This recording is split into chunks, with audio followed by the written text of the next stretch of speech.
When everything collapses, and I mean everything, there's a split second of silence before the chaos speaks. And in that silence, something ancient stirs. A strange whisper, soft and unsettling, says, "Congratulations." It doesn't make sense at first. You might feel like you're being mocked by the universe. But what if, in that very unraveling, something sacred is happening, something that logic can't understand? In a world obsessed with control, achievement, and timelines, the idea that failure could be divine feels insane. But maybe that's the point. Maybe sanity, as we've defined it, has become the cage, and what breaks you down might just be what sets you free. You had a plan. Of course you did. We all do. A perfect schedule, a mapped-out career, the love story, the savings account, the 5-year forecast. But the truth is, plans are often just comfort blankets stitched together by fear. They give us the illusion of safety, but not the experience of life. So when the plan fails, when the job disappears, the relationship dissolves, the body breaks, the dream dies, we call it a crisis. We panic. But from the soul's perspective, this might be your awakening. Not the punishment of life going wrong, but the invitation of life becoming real. Think about it. How many times in your life did the best things come from the worst moments? How often has a breakdown led you to a breakthrough, not despite the pain, but because of it? We tend to believe that comfort is the goal, but maybe it's not. Maybe discomfort is the compass, because only in the shaking do the old beliefs fall away. Only in the falling apart do you get to see what was never truly holding you together. You thought the plan was the path, but sometimes the plan is the detour. Sometimes the mess is the map. We live in a culture that worships clarity. We crave certainty like it's oxygen. But the real oxygen, the breath of life, comes from learning to dance with the unknown. Look at nature. Nothing in nature operates on rigid blueprints. Rivers curve, trees twist, seasons shift. Chaos isn't the enemy of life, it's the engine. And yet we try to straighten the flow, to force the spiral into a straight line, to make everything logical, efficient, predictable. But what if that's what's killing us inside? The soul doesn't speak in bullet points. It speaks in dreams, symbols, feelings, synchronicities. And when life stops going according to your plan, the soul finally gets a chance to speak. The whispers grow louder, the dreams grow stranger, and the path ahead, while unclear, begins to feel alive. This is the paradox. The less you understand, the more you begin to trust. Not because you figured it out, but because something deeper in you is waking up. A memory, maybe, of who you were before the rules, before the timelines, before the constant need to prove. That's the space you've entered now, and it's sacred, not because it's safe, but because it's real.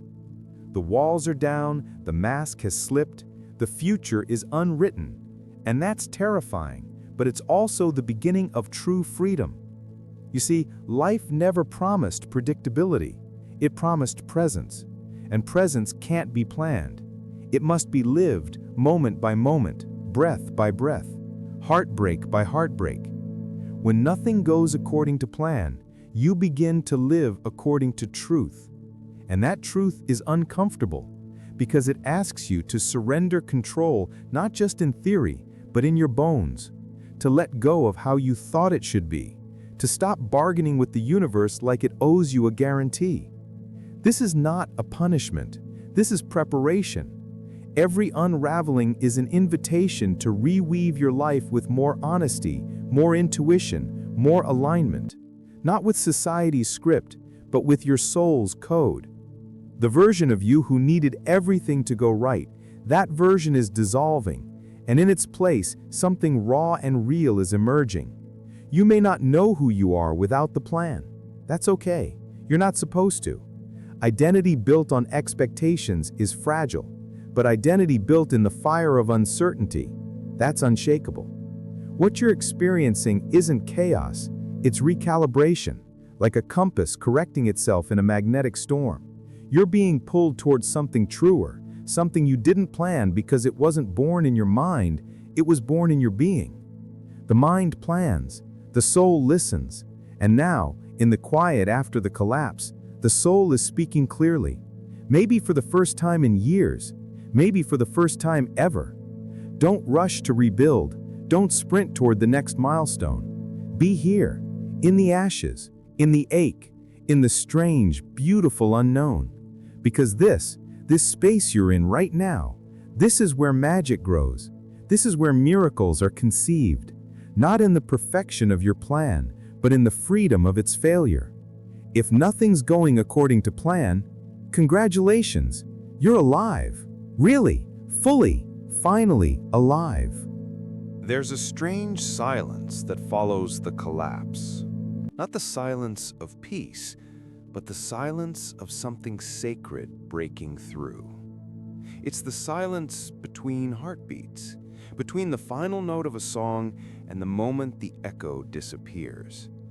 And in that silence, your real life begins. Not the one you curated for social media or the one you described on your resume, but the one that breathes underneath it all. You see, most people don't realize they're living in performance mode, smiling through storms, pretending through pain, convincing the world and themselves that the plan is still intact. But when everything falls apart, you lose the ability to perform. And maybe that's the blessing, because in that rawness, you discover who you are when there's nothing left to pretend about. You find out what parts of you were costumes and what parts were soul. And once you've met yourself in that depth, you can't go back. You won't want to. The world will still offer you roles, still try to hand you scripts, but you'll know better. You'll know you're not here to play someone else's version of a meaningful life. You're here to write your own. And the pen is handed to you in the moment your original plans dissolve. This is the paradox. Destruction makes room for authorship. The void is not empty, it's full of unwritten stories. You are standing in a space where anything can be born, not because you chose it, but because you stopped choosing from fear. Life forced your hand, and now, finally, you're playing with truth. And truth? Well, truth doesn't always feel good at first. It stings. It strips away illusions. It doesn't flatter your ego. It doesn't care about your 5-year goals. It wants to free you. That's its only agenda. And to be free, you have to walk away from the life you thought you needed. That takes courage. That takes heartbreak. That takes sitting in rooms you once filled with noise and allowing the quiet to tell you what's real. Maybe you've lost a job, a relationship, a version of yourself you thought was essential. Maybe your bank account looks like a cliffside. Maybe your confidence has been shattered into pieces too small to recognize.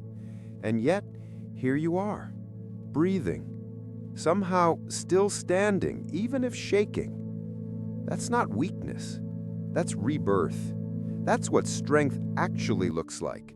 Not polished and perfect, but broken open, brave enough to feel it all. In a culture that glorifies ease and comfort, no one talks about the sacredness of struggle. But the ones who emerge from the fire with open hearts, those are the ones who change the world.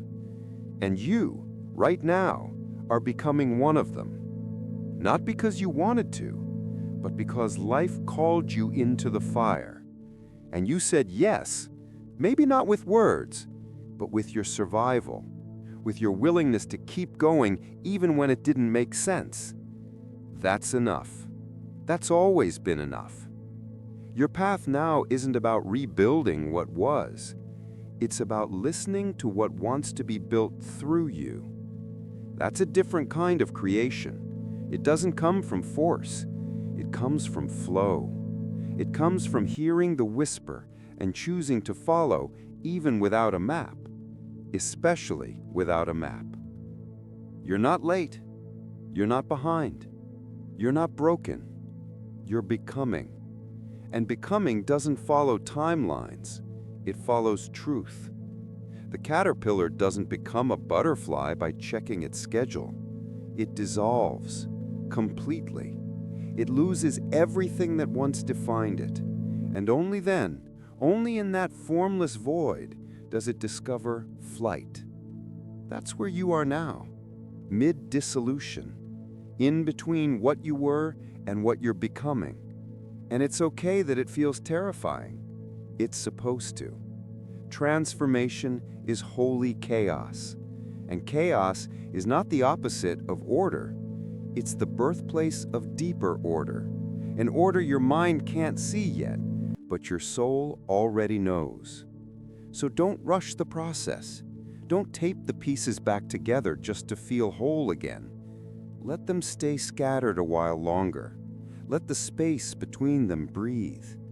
In that space, you'll find the clues, the quiet invitations, the quiet pull toward a life that doesn't just look good, but feels aligned. It might not look like success on paper, but it will feel like truth in your bones. That's how you'll know. Not by applause, not by validation, but by peace. A peace that doesn't depend on circumstances. A peace that comes from finally being in sync with your own soul. That's what happens when nothing goes according to plan. You get the chance to build something real, something you don't have to fake, something that can't be taken from you because it wasn't given by the world. It was born in you, through you, and now it's time to trust that. Even if it makes no sense, especially if it makes no sense. Because sense is a tool of the mind, but surrender is the language of the heart. And your heart knows the way home. You don't need to fix everything. Not now. Maybe not ever. What if healing isn't about rushing to restore what was, but about listening to what wants to rise in its place? We've been trained to believe that our value is in the rebuild, that the faster we recover, the stronger we are. But the truth is, some things are not meant to be rebuilt. Some structures were never homes, only prisons that looked like shelter. And when they fall, that's not ruin, that's release. So if you're standing in the rubble, don't panic, don't run. Sit there a while. Put your hands in the dust. Feel the pieces. Mourn what needs mourning. But don't call it the end. Because what looks like death is often just the beginning in disguise. And you are being invited into something you never could have scripted. A life that's not defined by your plans, but by your presence. There is more intelligence in your detours than in your destinations, and more grace in your undoing than in your perfection. What if the path was never supposed to be clear? What if the fog, the confusion, the heartbreak, what if all of it was the actual map? We want to believe that success is found in the straight line, but nature doesn't work that way. Rivers twist, winds shift, trees grow around obstacles, not through them, and still, everything reaches where it's meant to go. So will you. Not because you force it, but because you surrender to it. Surrender doesn't mean giving up. It means giving in to something deeper than logic, to the rhythm of your own becoming. You don't need to prove anything anymore. Not to them, not to the world, not even to yourself. The proving ends where the presence begins.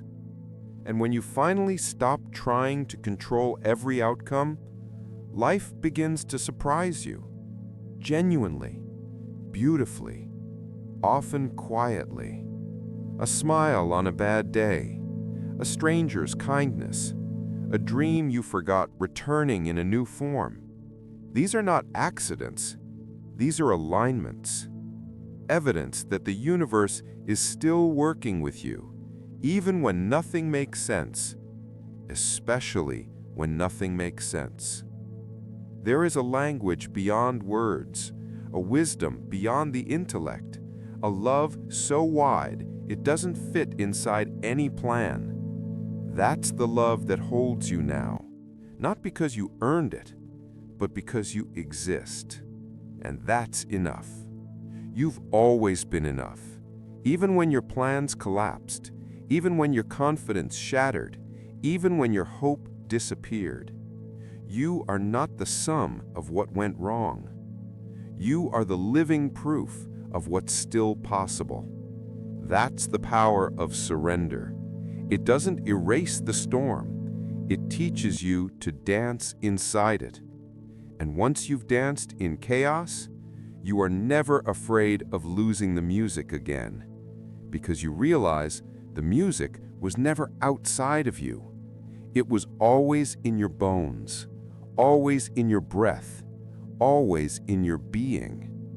That's the awakening. Not that you avoided the fire, but that you found yourself in it. So if nothing's going according to plan, congratulations, you're not off track, you're off script. And that's exactly where freedom begins. You were never meant to follow someone else's storyline. You were meant to write your own. And the pen is still in your hand, even if your hands are shaken, even if your page looks blank. The next chapter doesn't have to look like the last. You don't owe anyone a repeat performance. You don't need to make sense to anyone but yourself. Let the world think you've lost your way. You haven't.